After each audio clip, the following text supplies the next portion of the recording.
இருக்கலாம்டா. மாப்பிள்ளை எங்கள் சித்தி வராங்கடா மாப்பிள்ளை, நான் வைக்கிறேன்டா. சரிடா நீ சரி நீ பாரு, சரி பார்த்து பத்திரம்டா. சரிடா.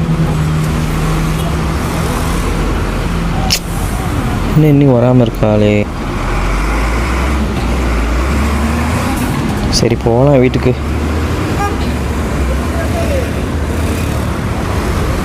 ஹலோ, காலேஜ் தான்டா வந்துட்டுருக்கேன். சரிடா வந்துட்டு கூப்பிட்றேன். ஹலோ, வந்துட்டே இருக்கேண்ணா. டேய் சீக்கிரமா கிரவுண்டுக்கு வாங்கடா. எவ்வளோ நேரம்டா நிற்கிறேன்? யாருண்ணா இருக்கா? யாரையுமே காணண்டா, கிரவுண்டில் தான்டா நிற்கிறேன். சரிண்ணா வரேண்ணா. டேய் அன்னைக்கு அவன் தானே வண்டியில் ஏற்றுற மாதிரி போனவன். டேய் யாரா இவன்? தெரியலையடா, எவனே தெரிலவன். டேய் அன்னைக்கு நீ தானே வண்டியில்